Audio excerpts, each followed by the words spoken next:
Great Writers Media.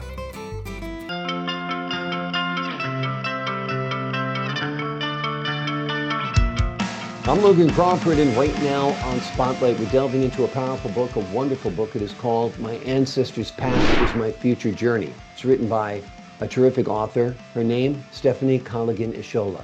We're joined right now by her husband, Prince Ishola. This compelling book blends genealogy, research, and dream visions to take readers on a spiritual journey through the eyes of a girl with a profound connection to her ancestors.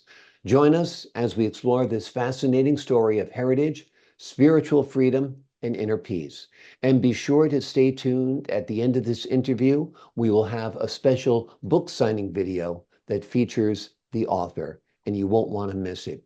We're delighted to be featuring this book on our show today. We ask viewers like you to support writers like her by subscribing to our channel, and we thank the folks at Great Writers Media for helping us put this book in the spotlight.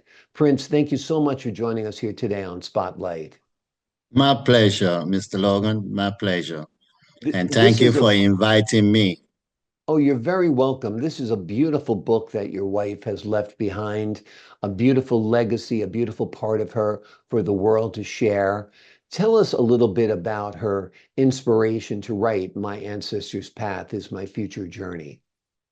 If you allow me to read, because we have a heads up on our book already, and I want to make sure that we do speak through her voice, you know, So it goes like her intention of writing this book. This book is intended to tell the story both in words and pictures by enabling my audience, like she said, by enabling her audience to envision her journey and ancestor path unfolded through our own very eyes, supported by genealogy, research, interviews, and my dreams and her dreams visions. So that is really her intention of writing this book. But this book is beyond life, if I may say. This book is beyond life. It's a continuation of message, okay, not about money or fame. And this is book lifelong journey of things about 2,000 years ago that comes back to refresh people's mind and knowledge. And our intention is very clear, is to be able to give people inner peace and their spirituality and awakening. You see, it's a collection of the life experience for her. Okay? The history, the culture, the spirituality, enlightenment, and awakening. I believe you have expressed that to our viewers. Even as of today, it's still continued journey we share together. And I'm glad that we're able to put it out. Absolutely. It's wonderful that you have this piece of her that you can share with the world, her beautiful writings, her beautiful book. Tell us a little bit about Stephanie and her life. Stephanie is a native of Lafayette. Stephanie is a native. If you allow me, because I like to, everything I want it to be authentic, not to be my word, because she have left this legacy of how she wants things to be done. And when they already pass on, we need to do things the way they want us to do it. I have no word to add on to it except things that I experienced myself. Okay. So Stephanie, if you allow me, to the audience, Stephanie Colligan is a native of Lafayette, Louisiana, and reside in Texas. She is first-time author and avid reader. She is a lifetime member of the American Federation of Teachers, American Psychological Association, National Organization for Human Services, National Association of College Scholars, the Society for Colleague Leadership and Achievement, volunteer for the Medical Reserve Corps, and a certified crisis instructor by the Washington. Okay. And not never to forget, this is the main thing, the passion of Stephanie. And that is she is a humanitarian and advocate, community advocate. And as we can see, I will show you, you see her recognition as well as so many recognition from the state's representatives, you know, just to be able to, for our reader to know and familiar with who is author is in about. She have a passion about this book. Okay. And Absolutely. that's what I can say, and elaborate a little bit about her. That is all I can say, because believe me, we cannot say too much about this, because this is a book to be converted into the movie or TV series. Yes. And that is what me and Stephanie goes. Yes. So it can stay with us in this life and generation to come. In spirituality, we has been manipulated, believe me. And if this comes through the TV and movie, the audience will see far beyond the book, because God is good. He gives us, he created us, and he gave us the blueprint of ourselves.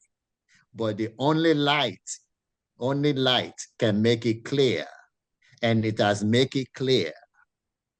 So if we have to do this, Mr. Logan, we have no time on the TV presentation. It's all I want our reader and the traditional publisher that are interested to come in, and let's do this for the people. It's for the people. It's not about the money or the fame. Otherwise, I've been offered the money by the, don't let us start naming, okay?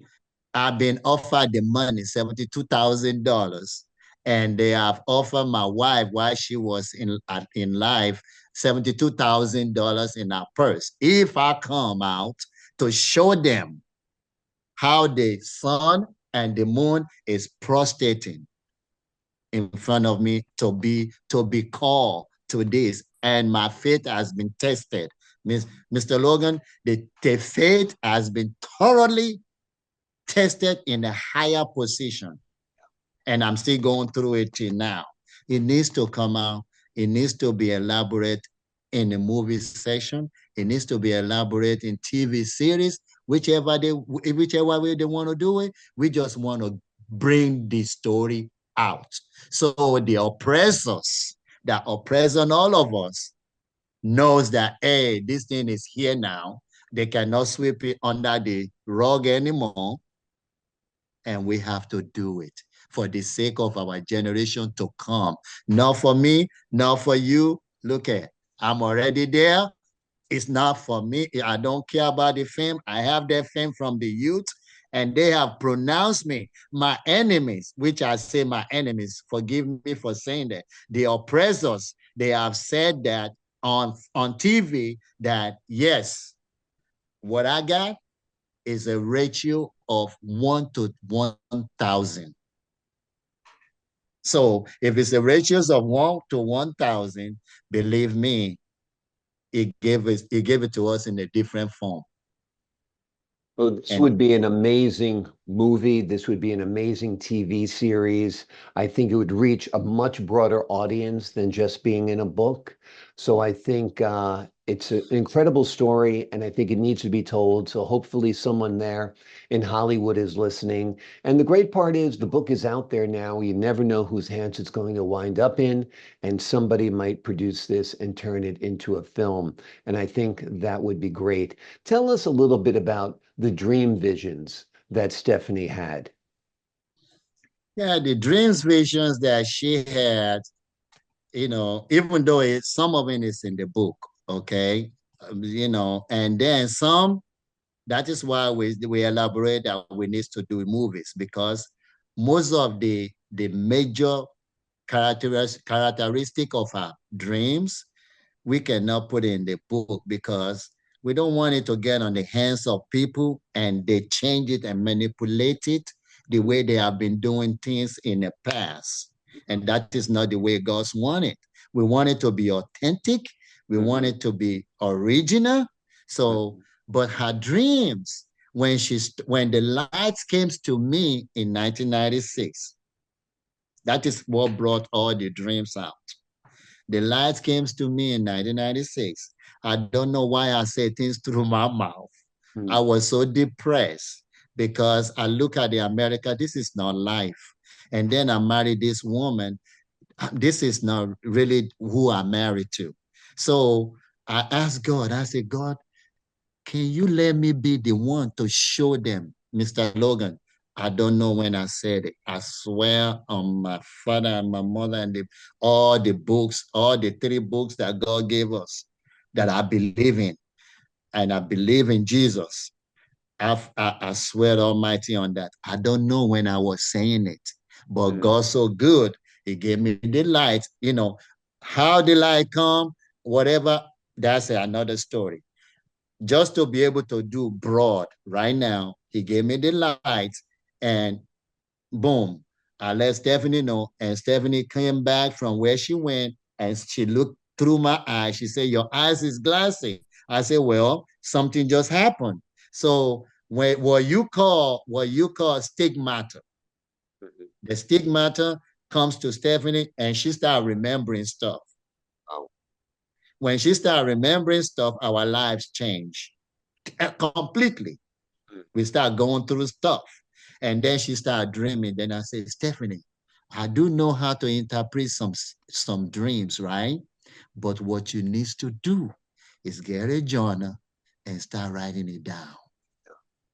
So she started doing it every day. She would dream something. She wrote it down. Every day she dreamed, she wrote it down. And that is what collection, that is why I say it's a collection of life experience, her history, culture, spirituality, and enlightenment. And then we heard about in 2013, before 2013, Stephen has been going through depression. Okay, very deep depression, which I stood by her. Okay, but when we heard, she just woke up one day. She said, "Oh, I heard on my phone that Paul Crouch died," and my wife woke up, and then she started doing research of the genealogy and things that she put in the book about the natives, and she wrote 1,000 pages to the Native Bureau.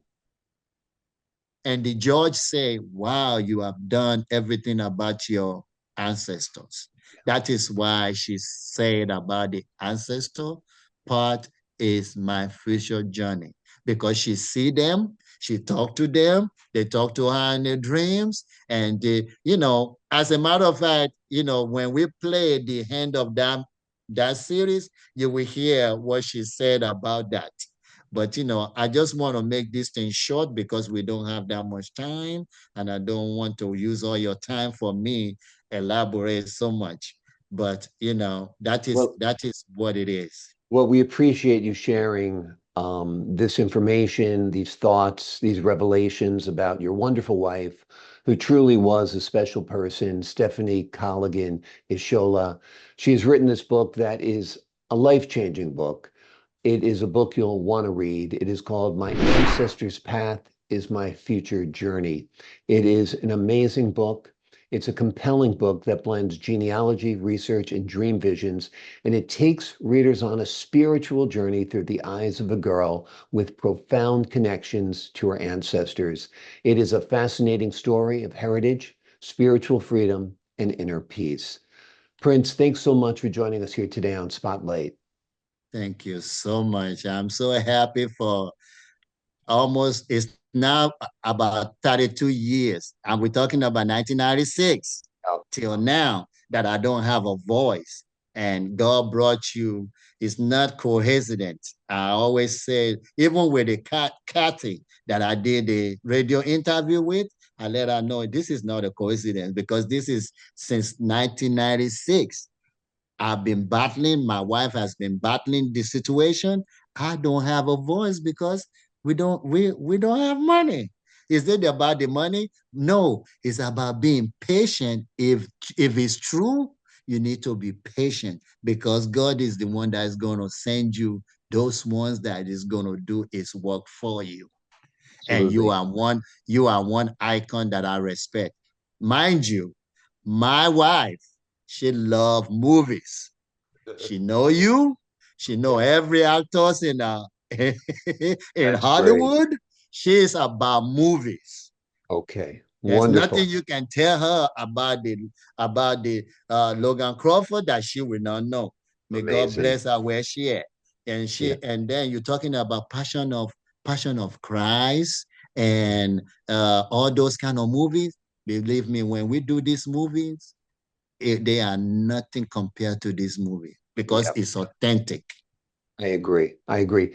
I'm so happy I was able to give you a voice. So thank you for your time. To the folks at home, I'm Logan Crawford, thanking you for your time this time. Until next time on Spotlight. And don't forget to stay tuned for a special video featuring Stephanie. It's beginning right after this. Thank you. Daughter and then two other females. I don't know who they were, but the veil was there again, of course, and the lady, the female woman, she had just died. So she was crying. So they were consoling her. They were consoling her and they said, "Don't worry, we've already prayed." And God has answered our daughter here, which is me. They're pointing over there.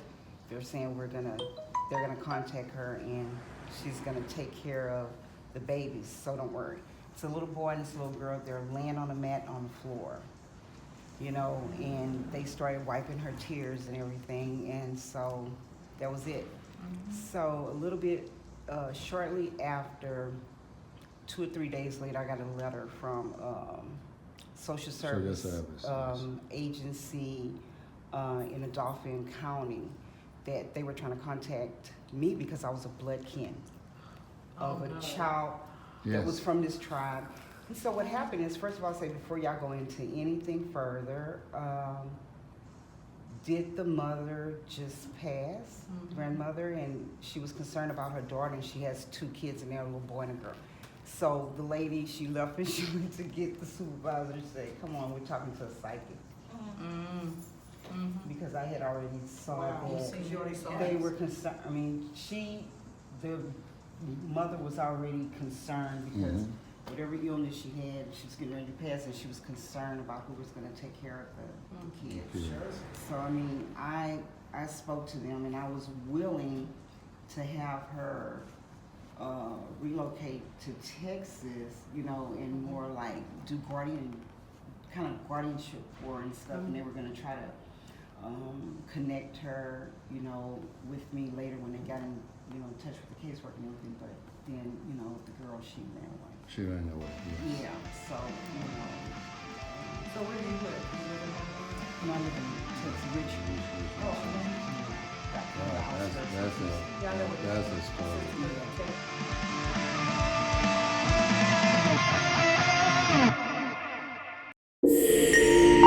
Visit us at www.greatwritersmedia.com. Email us at info@greatwritersmedia.com or call us at +1 877 556 0487.